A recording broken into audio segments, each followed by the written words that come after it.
তো গাছগুলো আসলে বৃষ্টিতে একটু বৃষ্টি পড়ার পর গাছগুলো খুব সুন্দর হয়ে গেছে, একদম অনেক পাতা গজাইছে। দেখেন মেহেন্দি পাতা অনেক হয়েছে। তো বৃষ্টি পড়লে একটু ভালো হয় এই আর কি। এদিকে পুঁই শাকের ডাঁটাগুলো উঠে যাচ্ছে খুব সুন্দর। হ্যালো এভরিওয়ান, আসসালামু আলাইকুম, welcome back to my channel. কেমন আছেন? তো আশা করি ভালো আছেন। আমার ভিডিওটা যদি ভালো লাগে আপনারা অবশ্যই একটা লাইক করতে ভুলবেন না, আর যারা নতুন তারা অবশ্যই সাবস্ক্রাইব করে একটু পাশে থাকবেন। আপনাদের ভালোবাসায় আমি এগিয়ে যাব, ইনশাল্লাহ আমার সফলতা আসবে। তো আমি মনে করি একজনকে ভালোবাসা দিলে আসলে ভালো, এতে সবার সফলতা পাওয়া যায়। তো আশা করি সবাই ভালো আছেন। তো সকালটাই শুরু করতে যাচ্ছে একটা ছোট্ট ব্লগ নিয়ে। আজকে কাঁঠালের এঁচোড় রান্না করব, আমার হাজব্যান্ড খুব বেশি পছন্দ করে।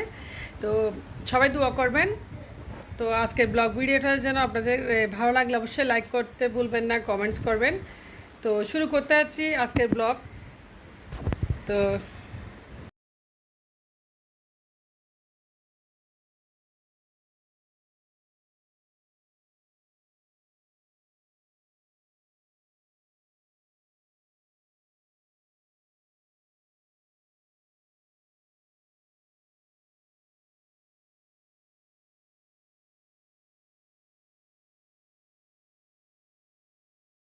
সব কিছুই ভালো লাগে, যেহেতু আমার হাজব্যান্ড সহযোগিতা করে, সাপোর্ট করে, এটাই হচ্ছে অনুপ্রেরণা আমার হাজব্যান্ডের।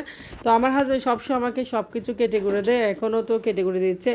তো কাঁঠালটা আসলে ওই দিন বাপের বাড়ি গেছিলাম, আমার বোনের বাসা থেকে নিয়ে আসছি। আর আমার থেকে যেন সব কিছু খেতে ইচ্ছে করে। তো কাঁঠালে অনেক আটা থাকে, সেজন্য আমার হাজব্যান্ড সরিষার তেল দিয়ে ভালোভাবে হাতটা নিজে নিচ্ছে। তো এদিকে আমার মেয়ে তার বাবার সাথে খুব দুষ্টামি করতেছে পাশে বসে একদম। আলহামদুলিল্লাহ আমার হাজব্যান্ড আমাকে সব কিছু কেটে দিয়ে, আমি আজ পর্যন্ত একটা মুরগিও কাটি না, তেমন খুব কম। তো আমার হাজব্যান্ড আমাকে সব কিছু কেটে কুটে দেয়, তরকারি। তো আমার হাজব্যান্ড আসলে আমাকে সব কিছু কেটে কুটে দেয়। তো এখন কাঁঠালটাও সে কেটে দিচ্ছে। তো আসলে তার খুব শখ সবজি কাটা, আমি সবসময় এটা খেয়াল করি। যা হোক না কেন, এভাবে হাজব্যান্ড হোক দুজনে মিলে সবসময় রান্নাবান্নার কাজগুলো আসলে করে নি, বাগাবাগি করে। আমাদের সংসারে আসলে সবসময় আমার হাজব্যান্ড বেশি আমার মানে রান্না করে সব কিছু কাজ বেশি করে দেয়। আমার থেকে এমনি অন্য কাজগুলো বেশি করা হয়, যেহেতু আবার ফ্রোজেন আইটেমের একটা নাস্তার অর্ডার সবসময় পাই। তো আমার একটা ফ্রোজেন কিচেন, হোম কিচেন আছে, সেখান থেকে বেশি অর্ডার আসে। তো এগুলো কমপ্লিট করতে আসলে আমি অনেক ব্যস্ত থাকি, সারাদিন আমার থেকে সময় নেই। তো আমার হাজব্যান্ড আমাকে অন্য কাজগুলো করে দেয়। তো কাঁঠালটা খুব সুন্দর, দেখেন অনেক সুন্দর করে একদম কেটে নিচ্ছে হাজব্যান্ড। আসলে আমার হাজব্যান্ড অন্য কাজ চেয়ে কাটাকুটির কাজটা সে বেশিই পারে, খুব সুন্দর পারে। মাংস, মাছ, রান্না বান্না একদম সব কিছু শুরু থেকে সব কিছু করতে পারে। তো এটা আমার কাছে মনে হয় আমি সৌভাগ্যবতী, যেমন আমার হাজব্যান্ড আমাকে কেটে করে দেয়, এটার মধ্যে সৌভাগ্য আর কোথাও নেই। তো এদিকে আমি আসলে পাশে বসে আছি, কারণ সে কাঁঠাল কাটতেছে, আমি দেখতেছি কীভাবে কাটতেছে কাঁঠালটা। একদম আমাকেও শিখাই দিচ্ছে।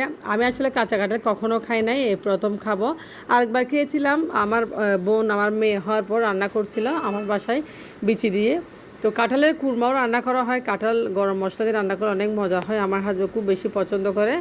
তো আমার হাজব্যান্ড আগে অফিস থেকে আসলে ভাত নিয়ে যেত না, অফিস থেকে লাঞ্চ খাইতে, এখন সে আমার হাতে রান্নায় খাবে।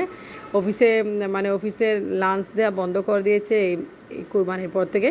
তো বাসা থেকে সেই লাঞ্চ নিয়ে যাচ্ছে, আমার হাতে রান্নায় খাবে। তো যা হোক, পরিশেষে আমার হাজব্যান্ড কাঁঠাল মনে হয় কাটা হয়ে গেছে। আমি এদিকে আমার মেয়েকে নিয়ে ভিডিও ছবি করতেছি। তো আমার মেয়ে আসলে খুব একটু দুষ্টু, বা আমার সাথে বেশি থাকতেছে পাশাপাশি। দেখেন কাঁঠালটা খুব সুন্দর করে কেটে নেওয়া হচ্ছে। তো কাঁঠালটা একদম খুব সুন্দর করে কেটে ফেলছে, একদম পরিষ্কার করে কেটে ফেলছে আমার হাজব্যান্ড। তো আমার মেয়েও দেখতেছে মানে তার বাবা কীভাবে কাঁঠাল কাটে। তো দেখে কাটা হয়ে গেছে কাঁঠাল, আমি এখন কাঁঠালগুলো ধুয়ে নিচ্ছি, খুব সুন্দর করে ধুয়ে পরিষ্কার করে চুলায় বসিয়ে দেবো।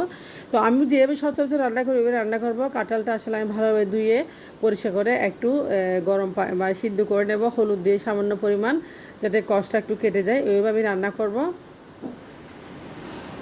তো এবার রান্না করলে আমার কাছে খুব বেশি ভালো লাগে। আর কাঁঠালের চিংড়ি মাছ, অনেকে গরু মাংস, আমার হাজব্যান্ড কিন্তু নিরামিষ খেতে চায়, সেই জন্য আমি নিরামিষই রান্না করবো, কোনো কিছু অ্যাড করবো না, বিচি বা কিছুই অ্যাড করবো না। তো ওদিকে আমি হলুদ দিয়ে কাঁঠালটা একটু সিদ্ধ করতে দিয়েছি, কারণ আমার হাজব্যান্ড নিরামিষটা একটু পছন্দ করে, সে এত চিংড়ি মাছ বা মাংস রান্না করলে খায় না। তবে আমার কাছেও এরকম ভালো লাগে, একদম সচরাচর কোনো বিচি দিয়ে নাই। তো দেখেন কাঁঠালটা একদম সিদ্ধ করে নিচ্ছি, একটু পানি দিয়ে গরম পানিতে হালকা ভাপিয়ে নেব। আর এভাবে ভাপিয়ে নিয়ে কাঁঠালটা আমি বাগার দিব, খুব মজা করে রান্না করব, এভাবে ভালো লাগে। তো হালকা মরিচ হলুদ দিয়ে ভালোভাবে আমি লবণ দিয়ে কাঁঠালটা সিদ্ধ করে নিচ্ছি, দেখেন একটু যেন কালারটা আসে, আর এতে কষ্টও চলে যায় খুব সুন্দর করে। এভাবে কাঁঠাল রান্না করলে আসলে কত যে মজার হয় আমি জানি না, আসলে কখনো খাই নাই, তো আজকে খাবো, আমি নিজে হাতে রান্না করতেছি। তো কাঁঠালটা সিদ্ধ হয়ে গিয়েছে, আমি এখন কাঁঠালটা চুলা থেকে নামিয়ে পানি জড়িয়ে নিয়েছি, দেখেন একদিকে পেঁয়াজ রসুন কাঁচামরিচ দিয়েছি। তো চুলায় আমি আবারও একটা পাতিল বসিয়েছি, রসুন পেঁয়াজগুলো একটু তেলে ভেজে নেব। তো এইভাবে কাঁঠালটা আমি রান্না করে নেব, কাঁঠালের এঁচড় বলতে পারেন আপনারা। আর অনেকে চিংড়ি মাছ দেয়, অনেকে মাংস দেয়, তবে আমার কাছে আমার হাজব্যান্ডের কাছে নাকি এরকম খুব বেশি ভালো লাগে, মাছ মাংস অ্যাড করলে সার খেতে ইচ্ছা করবে না, সেজন্য আমি আর কিছু ব্যবহার করি নাই। তো এখন আমি কাঁঠালটা আরেকটু ধুয়ে নিচ্ছি এদিকে ভালোভাবে পাতিল থেকে নিয়ে, এদিকে মশলা সব দিয়েছি আমি আজকে সবগুলো গরম মশলা দিয়েছি, এখানে অল্প জিরা দিয়েছি, গরম মশলা একটু হালকা মরিচ হলুদ লবণ দিয়ে ভালো মশলা কষিয়ে নিচ্ছি। তো মশলা কষতে কষতে আমি এদিকে অন্য কাজ করে নিয়েছি, দেখেন। তো রসুনটা আমি ভালোভাবে কষিয়ে নিচ্ছি, আমি আস্ত রসুন দিয়েছি কয়েকটা, এবার রান্না করলে খুব ভালো লাগে। তো মশলা কষানো হয়ে গেছে, আমি কাঁঠালটা দিয়েছি, দেখেন খুব সুন্দর করে। তো এবার রান্না করে নিব আমি কাঁঠালটা। তো আমার হাজব্যান্ড আসলে অফিসে বাদ নিয়ে যায়, সেজন্য আমি একেবারে রান্না করে বলতেছি। আর এদিকে আমাদের বাসায় যে মেহমান আসবে, কত রান্না আনবে আমি জানতাম না সেটা। তো কাঁঠালটা আমি বসিয়ে দিয়ে চুলায় দেখেন কয়েকটা কাঁচামরিচ দিয়েছি, একদম খুব সুন্দর করে হালকা একটু পানি দিয়ে একটু কষিয়ে ভালোভাবে একটু দমে রেখে কাঁঠালটা আমি নামিয়ে ফেলবো। তো ঢাকনা দিয়ে আমি দমে রাখবো কাঁঠালটা 20 মিনিটের জন্য। দেখেন কাঁঠালটা হয়ে গেছে, মাশাআল্লাহ দেখতে খুব সুন্দর লাগতেছে, খেতেও তেমন লাগবে। তো দারুণ হয়েছে কাঁঠালটা, আসলে দেখে বোঝা যাচ্ছে। তো এই কাঁঠালের এঁচড় দিয়ে আমি খাবো যে রুটি, আমার কাছে খুব বেশি ভালো লাগবে। তো একটু ঝুল খেয়ে দিচ্ছি, কতটুকু মজা হয়েছে। মাশাআল্লাহ অনেক মজা হয়েছে, কাঁঠালের এঁচড়টা আসলে অনেক ভালো হয়েছে। তো অবশ্যই কমেন্টস করবেন, আর আমার ভিডিওতে লাইক করতে অবশ্যই ভুলবেন না আপনারা। যারা নতুন তারা অবশ্যই চ্যানেলটি সাবস্ক্রাইব করে পাশে থাকবেন, তো সাপোর্ট করবেন প্লিজ সবাই আমাকে। তো দেখেন এভাবে কাঁঠালটা রান্না করে নিয়েছি। এখন এদিকে আমার হাজব্যান্ড দোকানে চলে গেছে বাজার আনতে, তো কিছু লেবু নিয়ে আসছে আমার জন্য, আমি লেবু খুব পছন্দ করি আসলে। তো আমার মেয়ের জন্য এসছে একটা দইয়ের শরবত বা দই দিয়ে ভাত খুব বেশি ভালো লাগে, আর কতগুলো আমও নিয়ে আসছে। আমগুলো আসলে এখন খাওয়া যাচ্ছে না, কারণ ফরমালিন দিচ্ছে, আমার মনে হয় সন্দেহে খাওয়া হচ্ছে না। যা হোক এদিকে আসলে দইটা খুব সুন্দর লেগেছে, আর আমার মেয়ে চিনি দিয়ে দইটা খাবে আমার মেয়ের জন্য। আর কিছু বাজারও নিয়ে আসছে আমার হাজব্যান্ড, আমি যদি একটু পায়েস রান্না করবো। এদিকে নিয়ে আসছে দুধ কাঁচামরিচ, বাসা আসলে দুধ ছিল, এটা নষ্ট হয়ে গেছে। তো ওদিকে বাচ্চার জন্য কেক নিয়ে আসছে, এটা হচ্ছে মাফিন কেক।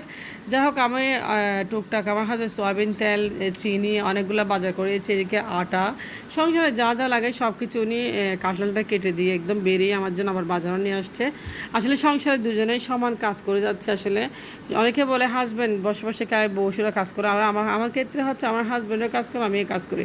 তো আমার হাজব্যান্ড আমি দুজনেই সব মিলেমিশে কাজ করি আলহামদুলিল্লাহ। তো দেখেন আমার হাজব্যান্ড বাজারগুলো নিয়ে আসতে আপনাদের দেখাচ্ছি। এখন মাফিন কেকটা নিয়ে আসছে বাচ্চার জন্য, এটা একটু গুছিয়ে রাখবো। তো যেহেতু আমার বাচ্চারা একটা কেক শেষ করে ফেলছে, আর একটা কেক এখন খাবে। তো এদিকে দেখেন আমার মেয়ে এখন দইটা খুলতেছে, তার খুব পছন্দ দইটা, আপনাদের খুলে দেখাচ্ছি কত সুন্দর দইটা আসলে। তো দেখেন দইটা একদম কত সুন্দর লোভনীয় হয়েছে, মাশাআল্লাহ দেখতে খুব ভালো লাগতেছে। এরকম দই আমারও খুব বেশি পছন্দ ছিল মাটির হাঁড়িতে। তো এই দই দিয়ে শরবত খাবো একটু করে, আর আমার মেয়ে নাকি চিনি দিয়ে খাবে। আমরা একটু দই বেশি পছন্দ করি আসলে, শরবত বলেন যা বলেন দই খেতে খুব ভালোবাসি। তো দেখেন দইটা আমরা খেয়ে নিচ্ছি। তো এদিকে আমগুলো আর লেবুগুলো আমি একটু গুছিয়ে রাখতেছি, যেহেতু বাজার থেকে এনেছে, একটু ধুবো ভালো করে, রান্না করে ধুয়ে পরিষ্কার করে রাখবো। আর লেবু তো সবসময় লাগে, কারণ আমরা লেবুর শরবত একটু বেশিই খাই।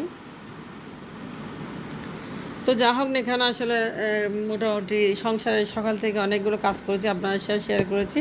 তো আমার ভাইয়া ফোন করেছে হঠাৎ করে, নাকি আমার ভাই আসবে, আমার ছেলে যেহেতু খদনা করেছে, আমাদের চট্টগ্রামে খদনা করালে ভাত তরকারি দেয়, আসলে এটা একটা রেওয়াজ, মানে বাচ্চাদের জন্য ভাত তরকারি দেয়। তো আমার যাও নিয়ে আসছে, ভিডিওটা আপনার সাথে শেয়ার করতে পারি নাই। তো এদিকে দেখেন আমার দিয়ে শরবত খাচ্ছি, আমার কাছে খুব পছন্দ দই দিয়ে শরবত আসলে দেখেন। আর পায়েসও রান্না করা হয়ে গেছে, কিছু পায়েস রান্না করেছি।